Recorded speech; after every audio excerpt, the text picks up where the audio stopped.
it's as simple as that. The turtle analogy is really great for me, and it makes it really simple and easy. You know, when I say save the turtles, I'm not saying fuck all animals. So, 1, you understand Black Lives Matter. 2, you know, when I say save the turtles, not to say save all animals, because then you know innately that we will not ever save the fucking turtles, dude. Like, it's that easy. It's that easy. But when you make it turtles, it's easier because then it's not black people, because racists hate black people. It's just what's going on. What's White lives matter, bitch. That's cool, bitch. Only white lives matter, bitch. That's cool. White power. That's crazy, cool. bro. White power. White power. 81. 81. Crazy. The shit we have to go through in 2020. Hell's Angels. Hell's Angels. You're not even the Hell's Angels, bro.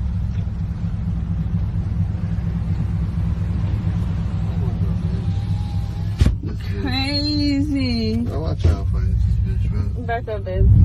They're all cracked out. Look at this nigga. Bro, watch out, bro. Babe, run.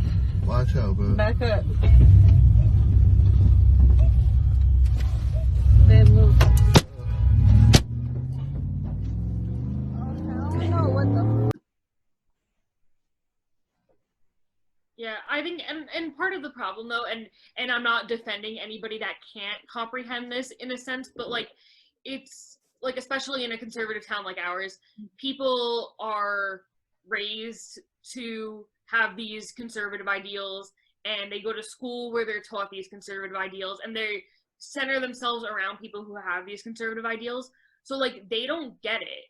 And it's so hard to like even have a conversation to try to explain it, because they think they know, like, oh, you're just going to say this because of this reason. And, oh, they don't, you know, everybody's equal. We don't need this. And it's hard to get through to them sometimes. And that, I mean, that's something that I've struggled with. Like, how do I get through to people who don't want to be reached? Yeah, that's a huge problem. I don't even know. You need to know right now. I'm not going to lie. You need to know right now. Your leaders are terrorists. Now I gotta go bury my son. My son.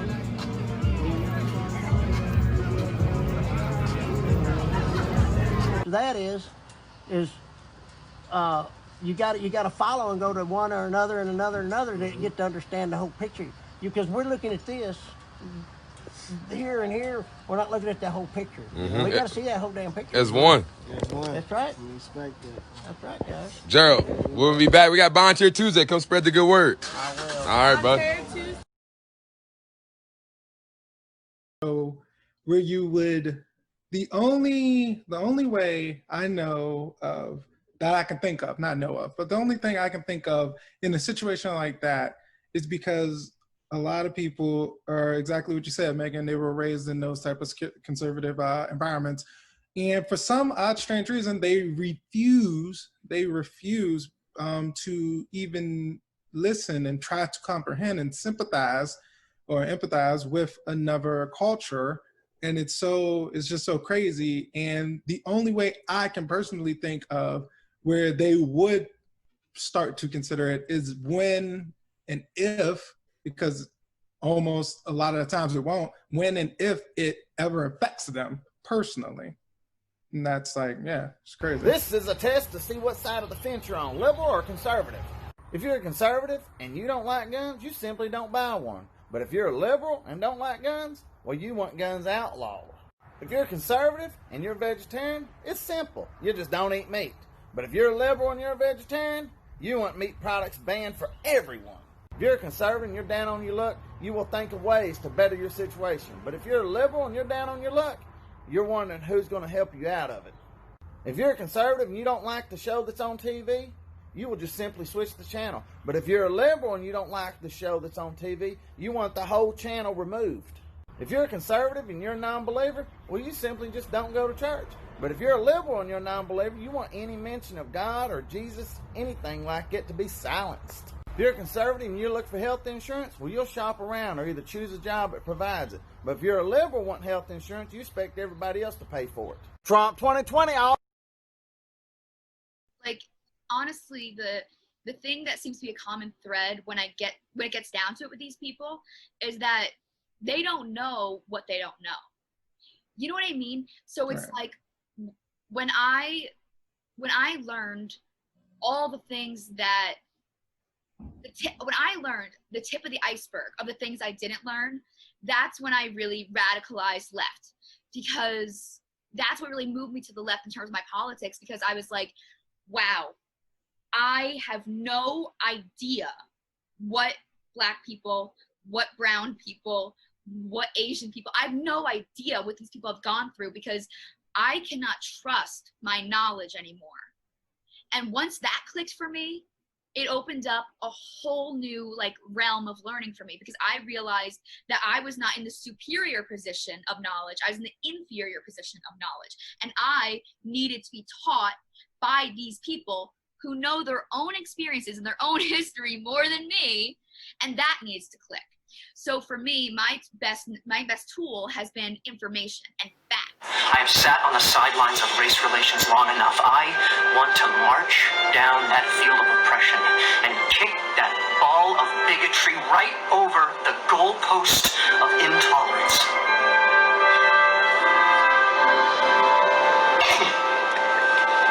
Son, you talk a lot of shit. Yes, I do.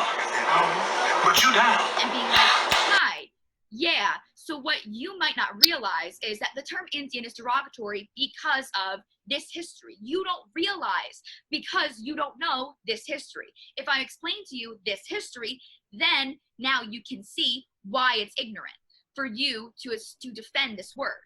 Like when I go to these comments for the Indian petition, like the people, like the comments, they say like, well, this is our heritage.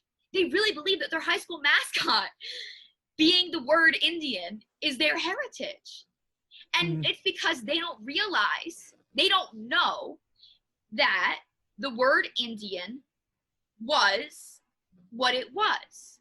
They just actually don't know, because they think that the word Indian is fine, because they think it's just, oh, well, it's what they call themselves. Why, if they don't know, like think about it, if you don't know what the word Indian is about, how can you possibly be expected to think it's anything other than the word warrior?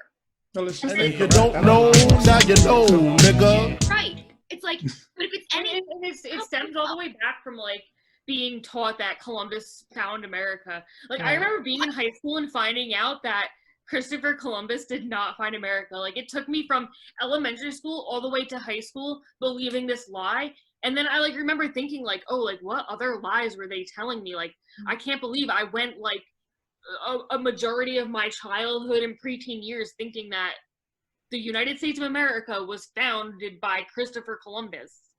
Yeah. You know what a great one is? My brother. My brother is 4 years younger than me. So right now he's a rising sophomore at a good university, a really good university actually. And he's very proud he got into it, and it's with a lot of other smart kids, right? He discovered last week when I told him so that white women were the ones that got the right to vote in 1919. He did not know and had never ever been taught, not once, that Black women didn't get the right to vote until 1965. To the point that when I said that, like, 'cause in a video, in a TikTok I made, that like I said that Black people didn't get the right to vote until 1965. And I was worried because the actual fact is Black women. And in the video I said Black people, and I was trying to be like to my dad, like, do you think I can still post it? Because I just heated, and my brother was like, well, that's not true. Women got the right to vote in 1919. And I'm like, no, AJ, not Black women. And he was like, what? We got to fight about it. And I had to pull up the Wikipedia page. I was gonna say, what is there to fight about? Those are just facts. Like, right. I had to pull up the Wikipedia page and show him. And to the point that he did not believe me once I showed him the Wikipedia page. So he took the computer from me, and you know what he Googled? He Googled women's right to vote, not Black women's right to vote, because it didn't even occur to him that that would be a different Google search. That's what I mean. It doesn't even occur to people that they don't know what they don't know. Right. And they don't even know they have to center and raise the voices they need to raise to get the right Google search. You know what I mean? Yeah. Like, so when he took my computer to Google, he Googled women's right to vote. And then you know what came up? 1919. Yeah, of course. And nobody was taught otherwise. Like, I don't remember ever learning that. Like, I don't remember learning that, you know, white women got the right to vote, and then women of color got the right to vote at a different time. Like, nobody ever said that. Nope. Because I mean, when you're being taught in school, like and I don't know if it's like due to the textbook companies. I don't know if it's due to the teachers' lack of knowledge as well.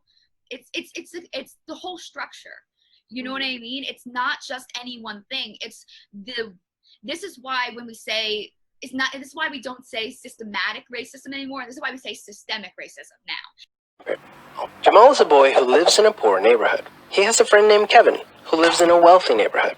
All of Jamal's neighbors are African American, and all of Kevin's neighbors are white. Because Jamal's school district is mostly funded by property taxes, his school is not very well funded. His classrooms are overcrowded, his teachers are underpaid, and he doesn't have access to high-quality tutors or extracurricular activities. Kevin's school district is also funded by property taxes, so his school is very well funded. His classrooms are never crowded, his teachers are very well paid, and he has access to high-quality tutors and lots of extracurricular activities. Kevin and Jamal live only a few streets away from each other. So how come they're growing up in such different worlds with such different opportunities for success? The answer has to do with America's history of systemic racism. To understand it better, let's look at what life was like for Kevin and Jamal's grandparents. The Civil War. Many government agencies started to draw maps dividing cities into sections that were either desirable or undesirable for investment. This practice was called redlining, and it usually blocked off entire black neighborhoods from access to private and public investment. Banks and insurance companies used these maps for decades to deny black people loans and other services based purely on race. Historically speaking,